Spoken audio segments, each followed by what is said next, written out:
Tim Disaster Victim Investigation DVI Mabes Polri tiba di Rumah Sakit Umum Daerah Selebi Solu Kota Sorong langsung menuju posko antemortem untuk melakukan identifikasi ke-17 jenazah korban pembakaran Double O yang terjadi pasca penyerangan kedua kelompok yang bertikai beberapa waktu lalu. Kamis tanggal 27 Januari tahun 2022. Kabid Humas Polda Papua Barat Kombes Pol Adam Erwindi mengatakan, terkait insiden pembakaran klub malam Double O sebanyak 20 orang yang telah diambil keterangannya, dijelaskan Adam hingga saat ini belum ada yang ditetapkan sebagai pelaku pembakaran klub malam tersebut karena pihaknya masih mengumpulkan bukti-bukti terlebih dulu. Kepala Bidang Disaster Victim Investigation DVI Mabes Polri Kombes Pol Dr. Ahmad Fauzi mengatakan, dalam melakukan proses disaster victim investigation ada 4 fase yang harus dilalui diantaranya olah tempat kejadian perkara. Kemudian pemeriksaan jenazah termasuk pemeriksaan postmortem untuk mendapat ciri-ciri yang ada pada korban atau jenazah saat itu selanjutnya. Fase antemortem data yang kita dapatkan dari keluarga terkait ciri-ciri korban dan lain sebagainya semasa korban masih hidup. Kami dari Humas Polda Papua Barat menyampaikan kepada rekan-rekan media bahwa kami kedatangan tim DVI Mabes Polri sebanyak 5 orang dipimpin oleh Kabid DVI langsung untuk mengidentifikasi 17 jenazah yang terjadi pada hari Selasa pagi, di mana ada 7 kejadian yang mengakibatkan 1 orang luka meninggal dunia dan 17 meninggal akibat terbakar. Kondisi 17 tersebut dalam kondisi yang luka bakar berat dan tidak dikenali.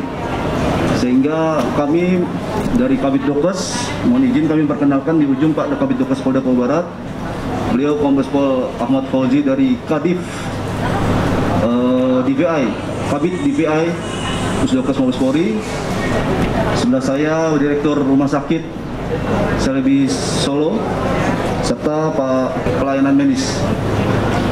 Rekan-rekan sekalian, kehadiran tim DVI ini adalah untuk mencari tahu identitas daripada 17 jenazah yang luka bakar kemarin. Kami juga sudah menghubungi pihak korban. Dari 17 tersebut sudah kita identifikasi nama-namanya. Sudah menghubungi pihak korban untuk nanti akan dicek antemortemnya sama Pak Kadif DVI dan postmortemnya oleh beliau. Mungkin itu pengantar dari saya. Selanjutnya untuk rekan-rekan biar lebih jelas apa itu yang akan dilaksanakan oleh tim DVI, nanti biar Pak Kabid DVI Pusdokes Mabes Polri yang akan menjelaskan. Selamat siang, salam sejahtera untuk kita sekalian. Pertama-tama kami mewakili tim DVI Pusdokes Polri mengucapkan turut berbecita pada keluarga korban atas peristiwa yang terjadi. Kemudian adapun kedatangan kami sini adalah untuk melakukan identifikasi terhadap jenazah yang ada sebanyak 17. Adapun langkah-langkah yang kami lakukan dalam operasi DVI terdapat 4 langkah. Yang pertama adalah fase olah TKP yang kemarin sudah dilaksanakan. Kemudian selanjutnya kita akan melakukan proses fase kedua, yaitu pemeriksaan jenazah atau pemeriksaan postmortem untuk mendapatkan informasi mengenai ciri-ciri korban yang ada yang kita lihat pada jenazah saat itu. Kemudian selanjutnya kita melakukan fase yang ketiga, yaitu pengumpulan data antemortem. Data yang kita dapat dari keluarga korban berkaitan dengan informasi, ciri-ciri khas dan lain sebagainya berkaitan dengan korban semasa dia hidup.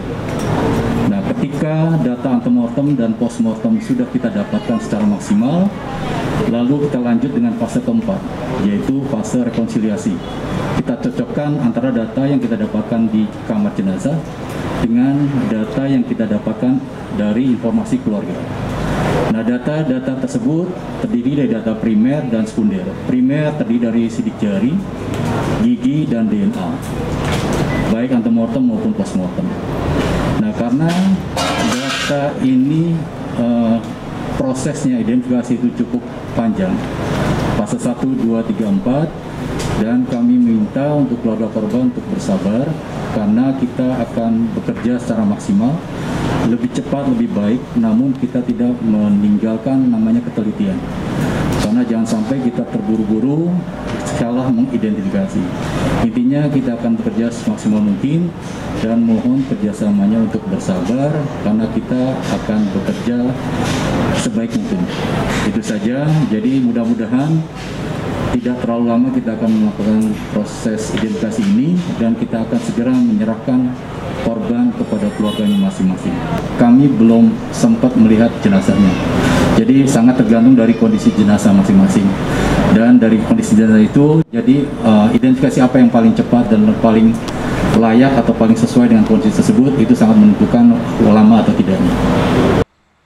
Dari Kota Sorong, Papua Barat, Taufan Yusuf mengabarkan.